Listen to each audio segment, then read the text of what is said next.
Hi, my name is Joelle Hebbard and I'm an aerospace engineering student at West Virginia University.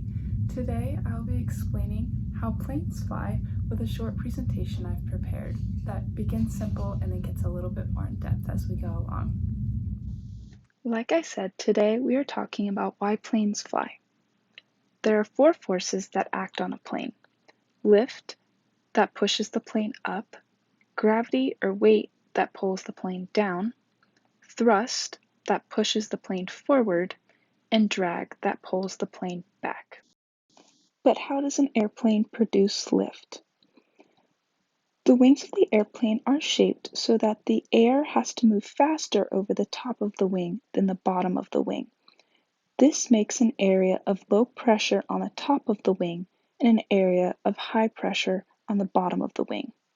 But how does this make the plane go up? Well, if you think about a cap that you've loosened on the top of a 2-liter of pop, it's not going anywhere, right? It's just going to sit there. But if you had shaken the 2-liter of pop, you create a lot of pressure in the bottle. And then this pressure has to go somewhere, right? So it's going to push the cap up. This is the same idea with the wings. The high pressure is going to push the wing up.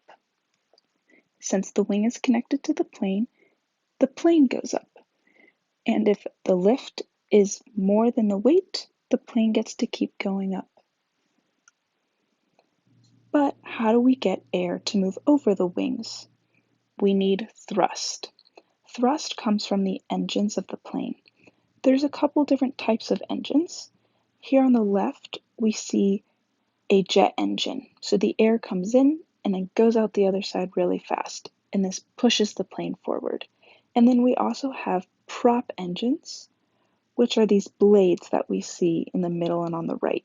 And you can see there's many different kinds of those. But these just spin super fast like your fan and push the air as well. But you may be asking, what is drag?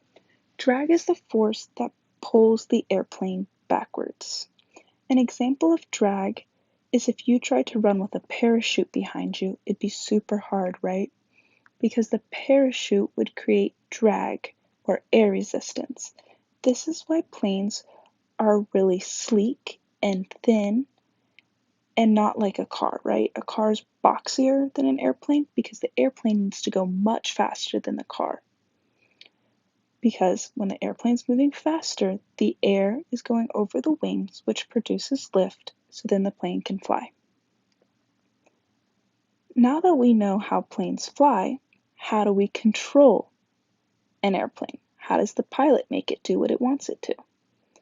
Well, there's different control surfaces or areas that move on the plane so that the plane can be controlled. There are 3 ways the plane can move. They're pitch, roll, and yaw. Pitch is the first one we'll talk about. This is the nose going up or down. This is produced by an elevator on the back of the plane that is like a flap that goes up or down. When the elevator is pushed down, the nose of the plane goes up, and when the elevator is pushed up, the nose of the plane goes down. So pilots will use the elevators when they're taking off and landing to control the pitch. The next is roll. Roll is your plane going like this, side to side. So if you were on the ground, it'd be like it was waving at you. This is from the ailerons or flaps on the wings of the plane that also go up and down. And then depending on which one goes up and which one goes down, your plane will go left or right. Our last one is yaw, which is a little bit harder to visualize. Yaw is the plane moving like this, turning, sort of. This is by the rudder, which is another flap on the back of the plane, but this time it's vertical. So the rudder moves like this, and then the plane will go like this. Now we know how planes fly, and I hope you learned something. Thank you for watching.